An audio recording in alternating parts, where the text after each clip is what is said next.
What's up YouTube? Jimmy P back here again. Just letting you know that I'm going to start this series off with quarantine stuff. Again, stay safe. This is basically just a random videos that I've been doing. I did a couple guitar review of my own personal guitars that I've had and swapping stories with where they came from and what I did to them. So today, it's going to be a cool one, I think, because the last one was still cool. It was the Delonge Stratocaster. I'll put a link down below for that video if you haven't seen that. So this one today is going to be my SQUIER Affinity Series Jazzmaster. Now, these came out in 2017. I remember them being advertised by SQUIER, and I always loved the straight up rock and roll Jazzmasters, like without the switches, just your basic one volume knob, one tone knob, one pickup, because usually Jazzmasters have the P90 pickups and their own Jazzmaster pickups in Fender fashion. So SQUIER made this, which is just a straight up rocker, so you got your basic type of pickup layout with humbuckers. One switch for a three-way switch. Again, it was just a straight up rock and roll, straight through hardtail, and I love straight through hardtails because I feel like there's a little more sustain behind the guitar when you do play it and every time you bring out those notes.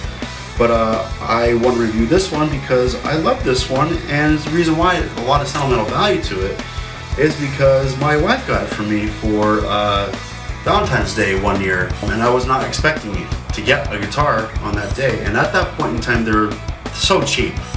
Like, because I knew if I got it, I was going to upgrade it no matter what. Like, I told her, I said, I want this guitar, it's cheap, I can do anything with it, anything that I want to do with it, if the parts are there and available, I want to do it. So she surprised me with this, and again, I was like, yo, what the heck? And then, here's the other thing, I love white guitars. There's no hands down about it, or there is no comparison to a guitar player playing a white guitar. All the lights that shine down on it are like just illuminating. So with a guitar player playing a white guitar, it just looks classy. It just looks mean. I don't know, because it stands out than a black guitar. You know what I mean? Because like with a black guitar, it blends in with the player depending on what they are wearing at the point in time at a rock show. But I feel like with a white guitar, it stands out, and that's all you see when you see bands play. And that's just how I always was. I always loved black guitars, don't get me wrong, and I own one, which you will see in another video. But something about white, like, it's just the color. Again, it's just so eye-popping when you go see a guitar that's being played that's white. Anyway, off the subject. So, I did a lot of stuff to this guitar. The only thing I didn't change was the nut and the pickguard and the switch. Everything else is just stickers.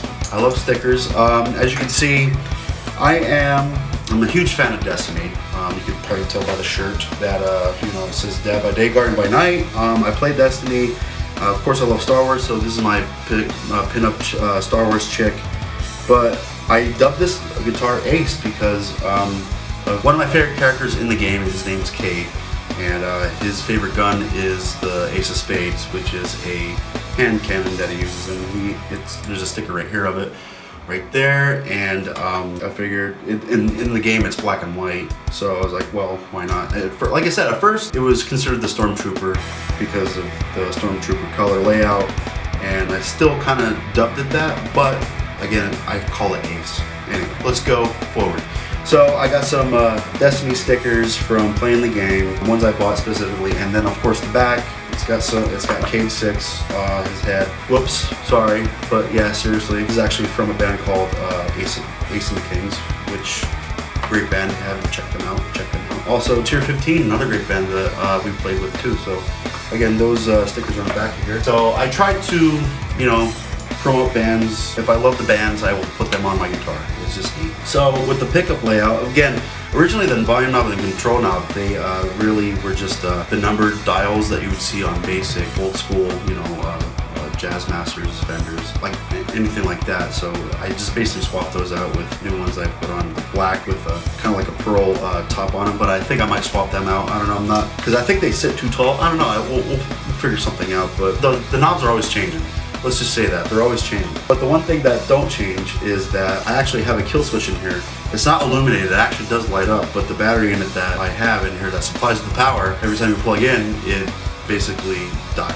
So over time it dies, you know, it doesn't die instantly. But it doesn't cut out the pickups. The pickups are still the same. They're passive. They're not wired into being active, so they're passive. I just have a battery to supply the power to light up the kill switch. But I swapped the pickups out because they were just basic humbuckers that they put into the guitar itself. So I actually have the Nazgul on the bridge and the Sentient from Seymour Duncan, and this is in the neck. So I wanted it to be very aggressive Jazzmaster, one I can always pick up and it'll be there and it'll just do what I want it to do. With it being if I wanted to be in a metal state or if it's just straight up rock and roll. You can always adjust the tone on the amp, but I just know how hot these pickups are, and they're very hot. I mean, they really rip, and I just love the sound of it when I'm running through my Mix Boogie, or if I'm running through a acquired Marshall that I have for practice. And now with this Fender Mustang that I use up here in my room, it just sounds awesome. It really does. Like, it really...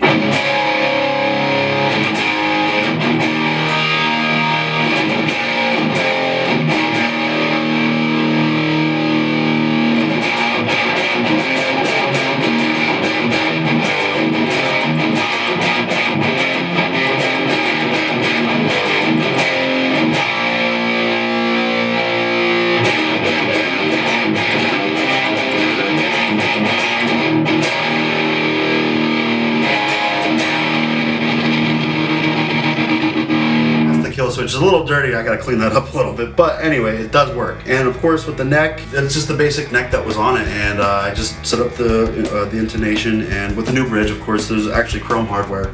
I ended up getting a Godot bridge mount for this guitar because I wanted it to be black all throughout the whole guitar, with the hardware and everything to match everything with how this whole guitar is. So, and of course I found a thing on eBay that one guitar player I follow on YouTube as well. He suggested a place on eBay that has these stickers. Yeah, they're stickers, but they're safe for, and they're specifically made for guitar necks. If you want to change the layout of your inlays, basically. They're not that, they don't protrude. When I oil the fretboard in this, it doesn't get all messed up. The stickers or vinyls themselves do not come up at all when I oil it. So they are safe to make sure that they're not going to move. So if you want, you can go on there and look out to see what you kind of wanted. I wanted a, you know, the poker thing or the Ace of Spades kind of theme going on, so that's why I inlaid on these. I get for it because, oh, what is that, just, you know, vinyl stickers? Yeah, so it's a punk guitar. It's a punk rock guitar. I don't give a It's supposed to look trashed, whatever. Anyway, so I end up putting new tuners on, of course, again, locking ones, and I love these. Again, I'm not affiliated or promoting anything, it's just these are what I've come across and what works for me, and they're just awesome. They are D'Addario Planet Waves, self-cutting locking tuners. They're just awesome. I actually have them on the majority of the guitars that I own here, which will probably later down the road you'll see. Self-cutting is pretty awesome. I mean, I don't have to sit there with the clipper and try to make sure that it's at a certain length, whereas these, as soon as you wind it on, boom,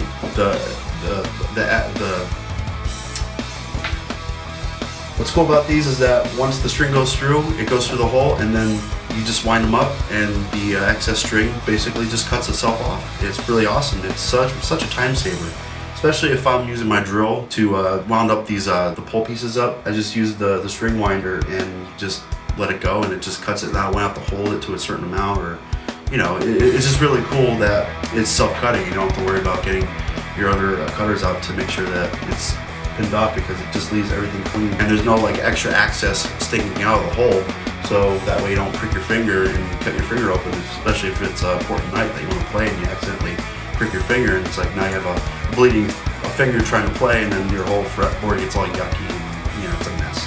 Anyway, because I know that happened to me before. So yeah, this guitar is basically pretty much my number one right now. I just love the way it plays. I love the way it sounds. I feel like I did a decent job of trying to make it to where I want it to be. Again, just the D'Addario straps. These basically just better than anything that I've used before. Yeah. So again, I just love the fact that I was able to make my own signature model of the guitar. but on the cheap side. I know there's a lot of people that go and get expensive guitars and and just think that's the best one. Sometimes it's not the case. When a guitar speaks to you, it just, and it feels right. If it like plays good in your hands, then that's all that matters. And that's all I do. I mean, because really, if you think about it, as long as you have a good, decent guitar with good hardware, good pickups, and a great amp, that's all you really need. Everything doesn't have to be super expensive to play well. If you just get something cheap, upgrade a couple things that make it stable, like in tune, like this, with a bridge and new tuning pegs, that's really what it comes down to for playability. And the neck, as long as the neck's great too, because if you have fret sprout, which fret sprout is basically when the frets stick out of the neck, and it's because it's dried out. So you always make sure, every time I do a string change, again, I always make sure I oil the fretboard with guitar oil or whatever you can get that is specifically for guitar wood itself, to just clean it up and to hydrate it, because that's what you need. But yeah, I get compliments on this guitar of how well it plays. I mean, there's a little bit of buzzing, but I think it might be from the new string, or it might be a fret. I have to look into it later. But other than that, like, it's an awesome guitar. So enough of me blabbing. Let's play a little bit of it, shall we?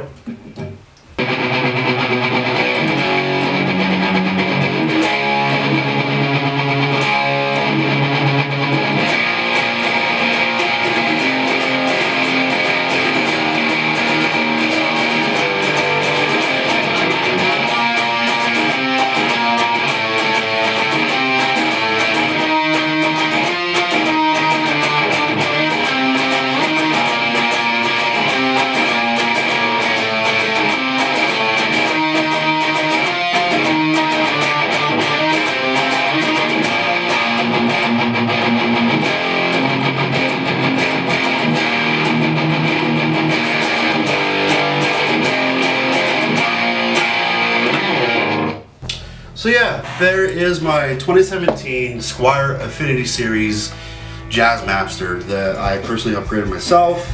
Again, the only thing that's original on it is the body, the neck, the nut, and the pick guard, and the guitar switch, toggle switch, and yeah, everything else I just upgraded to make it my own. So, and with stickers. Oh, and of course in the back, I forgot about the plate.